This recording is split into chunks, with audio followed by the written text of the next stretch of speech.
بے شک تو سب کو جاننے والا بھی ہے اور حکمت والا ہے۔ قال یا آدم انبئہم باسمائہم، اللہ تعالیٰ نے فرمایا اے آدم علیہ السلام ان فرشتوں کو ان چیزوں کے نام بتائیے۔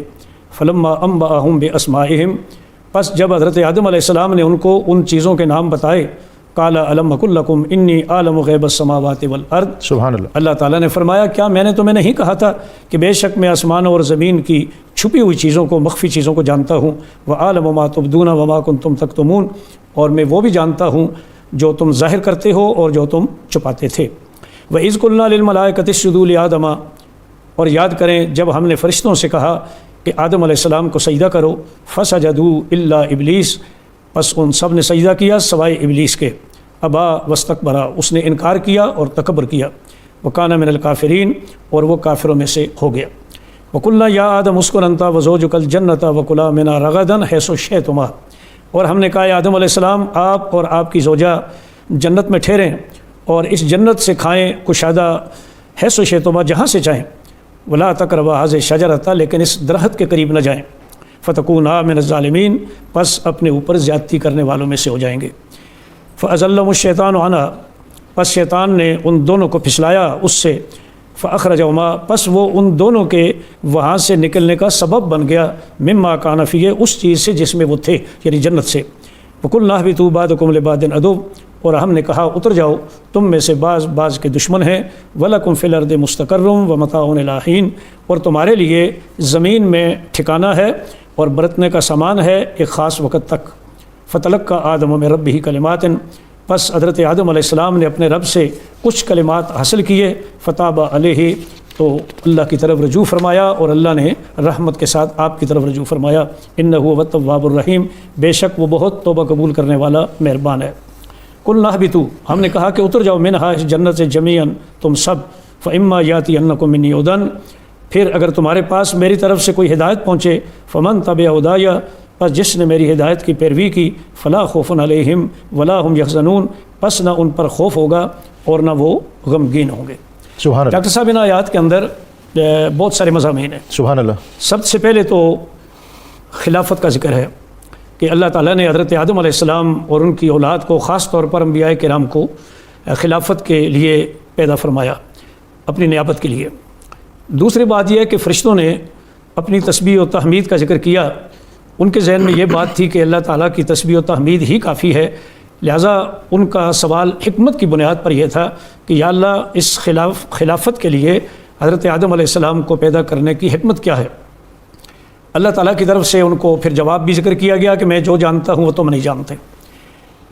اس کے بعد اللہ تعالیٰ نے فرشتوں نے یہ بھی کہا کہ اس دنیا کے اندر جب یہ لوگ پیدا ہوں گے فتنہ اور فساد بپا کریں گے، کیونکہ انہوں نے یہ دیکھا کہ جن جو زمین پر رہتے ہیں وہ فتنہ اور فساد بپا کیے ہوئے ہیں، تو انہوں نے کہا کہ انسان بھی یہی کام کرے گا۔ تو اللہ تعالیٰ نے فرمایا جو میں جانتا ہوں کہ اس کے اندر اور کیا مقاصد ہیں وہ تمہارے علم میں نہیں ہیں۔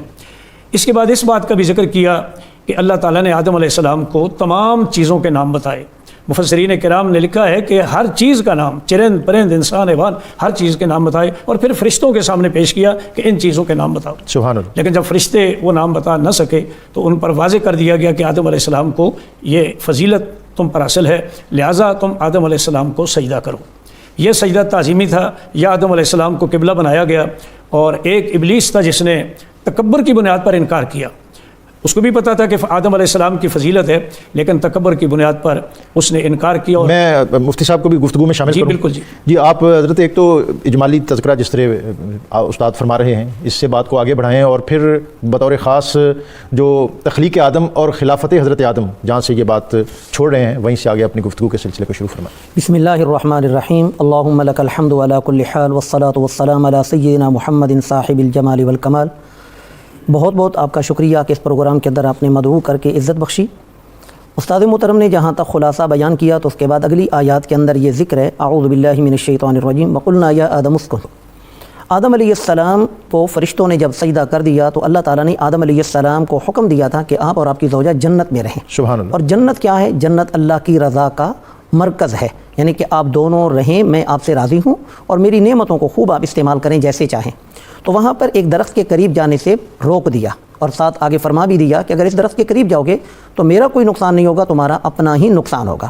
اس آیت مبارکہ کا ایک خلاصہ ہمارے سامنے دوسرے سادے لفظوں میں یوں آتا ہے کہ انسان دو چیزوں کا پابند ہے، وقولا امر ہے، لا تقربا نہیں ہے، کہ انسان نے کچھ کام بجا لانے ہیں اور کچھ کاموں سے رکنا ہے، اور نبی کریم صلی اللہ علیہ وآلہ وسلم نے بھی ہمیں اسی چیز کی طرف توجہ دلائی ہے اپنی احادیث مبارکہ میں۔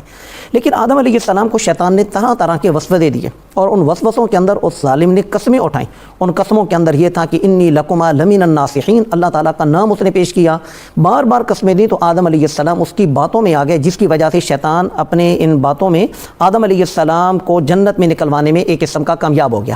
یہ ظاہری طور پر تو آدم علیہ السلام کو جنت سے نکالا جا رہا ہے، لیکن ہم پہلی پڑھتے ہیں آیت مبارکہ جہاں سے آج کے درس کا آغاز ہوا، تو اس کے اندر آتا ہے کہ بھئی انی جاعل فی الارض خلیفہ، کہ میں زمین میں اپنا نائب بنانے والا ہوں۔ تو جنت تو زمین نہیں ہے، زمین تو جنت سے نیچے ہے، تو یہ ایک اللہ تعالیٰ کی اپنی ایک تدابیر ہیں کہ اللہ تعالیٰ کسی چیز کو آباد کرنا چاہتا ہے تو کہیں سے کیسے لے کر آتا ہے، یہ اللہ تعالیٰ کے اپنے فیصلے ہیں۔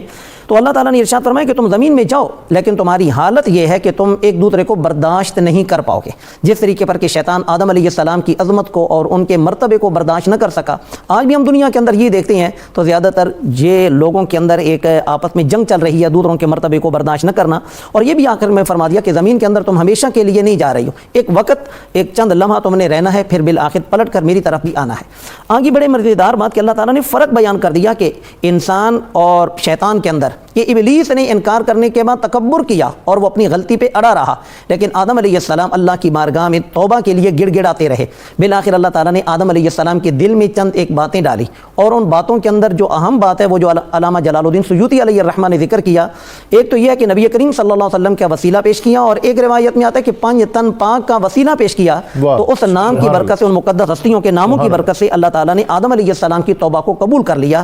یہ بھی جو توبہ کا سلسلہ تھا وہ ہمیں بتانا تھا کہ دیکھو اے انسان، تم سے غلطی سرزد ہوگی تو اپنے باپ آدم کی طرح رجوع کرنا اور وسیلے کو اختیار کرنا، کیونکہ بن وسیلہ میری نعمت تم میری نعمت کو بن وسیلہ پا نہیں سکتے۔ پھر اللہ تعالیٰ نے فرمایا کہ تم زمین میں چلے جاؤ، یعنی آدم کی جو اولاد پشت میں تھی اس کو بھی حکم تھا کہ تم زمین میں چلے جاؤ، لیکن یاد رکھنا کہ ضرور یاتینہ، جس کے اندر تاکیدی معنی پایا جاتا ہے کہ تم میں سے ہر فرد کے پاس میری ہدایت کا سامان آئے گا، تو جو اس ہدایت کو اپنائے گا تو اللہ تعالیٰ نے اس کا انجام یہ ذکر کیا کہ اس کو نہ دنیا میں خوف ہوگا نہ آخرت میں کوئی غم ہوگا۔ سبحان اللہ۔ ان آیات کی شروع کے اندر وہاں پر اللہ تعالیٰ نے جو فرمایا کہ انی جاعل فی الارض خلیفہ، کہ میں زمین میں آدم علیہ السلام کو میں زمین میں اپنا ایک خلیفہ بنانے والا ہوں۔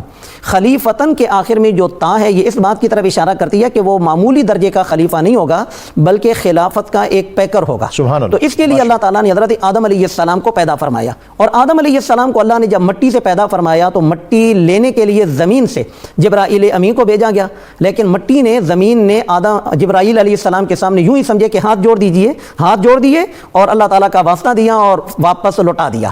پھر حضرت میکائیل گئے تو ان کے ساتھ بھی یوں ہی معاملہ پیش آیا۔ پھر حضرت اسرائیل علیہ السلام کو بھیجا گیا تو جب زمین نے واسطہ دیا تو حضرت اسرائیل علیہ السلام نے بھی کہا کہ جس رب کا تو مجھے واسطہ دے رہی ہے کہ میں مٹی نہ لوں، اسی رب کا مجھے حکم ہے، میں وہ حکم لے کر آیا ہوں، تو لہٰذا میں بھی خالی ہاتھ نہیں جاؤں گا کیونکہ اللہ کا حکم ہے۔ تو حضرت اسرائیل علیہ السلام وہ مٹی لے کر آئے، پھر اس مٹی کو خاص طریقے سے گوندا گیا، پھر آدم علیہ السلام کے جسد کو تیار کیا گیا، اور فرشتوں کے سامنے یہ سب کچھ تھا، اور فرشتے دیکھ رہے تھے کہ بھئی انسان کے اندر بنیادی طور پر کون سی چیزیں ہیں۔ اس کے اندر قوت غضبیہ بھی ہے، قوت شہوتیہ بھی ہے، اور اس کے اندر قوت عقلیہ بھی ہے۔ تو انہوں نے کہا کہ ہمارے اندر تو قوت عقلیہ نہیں ہے، لیکن ہمارے اندر یہ ہے کہ ہم اللہ تعالیٰ کی تسبیح و تقدیس بیان کرتے ہیں۔ آدم علیہ السلام کی جو اولاد ہوگی اس کے اندر تو یہ دو قوتیں ہوں گی، جو قوت غضبیہ اور قوت شہوتیہ، اور یہ دو قوتیں قوت عقلیہ پر غالب آئیں گی تو یہ زمین کے اندر دنگا و فساد برپا ہوگا۔ تو اللہ تعالیٰ نے گویا کہ اشارتاً فرما دیا، جس طرح کہ عارضہم کی ہم کا جو لفظ ہے یہ چونکہ ذوی العقول کے لیے استعمال ہوتا ہے، تو اس سے مراد بعض مفسرین نے کہا کہ حضرت انبیاء کرام علیہم السلام اور مقدس ہستیاں ہیں کہ ان کا ذکر جب فرشتوں کے سامنے ہوا کہ بھئی اگر تمہیں وہ دنگا فساد والے نظر آ رہی ہیں تو یہ انبیاء کرام اور خاص طور پر رسول کریم صلی اللہ علیہ وآلہ وسلم کی انسان کے اندر تشریف آوری ہے، پھر کیسے ہو سکتا ہے کہ وہ میری خلافت کا تم ان سے زیادہ میری خلافت کے حقدار ہو، بلکہ خلافت کا تاج انہی کے سر پہ سجدہ ہے کہ جو اپنی ان دونوں قوتوں کو دبا کر قوت عقلیہ کے ذریعے زمین کے اندر امن اور سلامتی کا نظام میں دوبارہ جب آپ کے پاس آؤں گا تو ایک تو یہ بھی میں جانوں گا کہ یہ جو مٹی کا انکار ہے اس میں کیا حکمت ہے، اور پھر یہ ہے کہ وَنَفَخْتُ فِيهِ مِن روحی، یہ جو ہے اس کا معنی اور مفہوم کیا ہے۔ حضرت شیخ الحدیث صاحب، میں آپ سے چاہوں گا کہ آپ ہمیں فرمائیں اس پر کہ اللہ کا خلیفہ یا نائب ہونا اس کا کیا مفہوم اور معنی بنتا ہے؟ جی ڈاکٹر صاحب، میں پہلے ایک بات عرض کروں۔ سوال یہ پیدا ہوتا ہے کہ جب زمین میں خلیفہ بنایا تو اللہ تعالیٰ نے ان کو جنت میں کیوں رکھا؟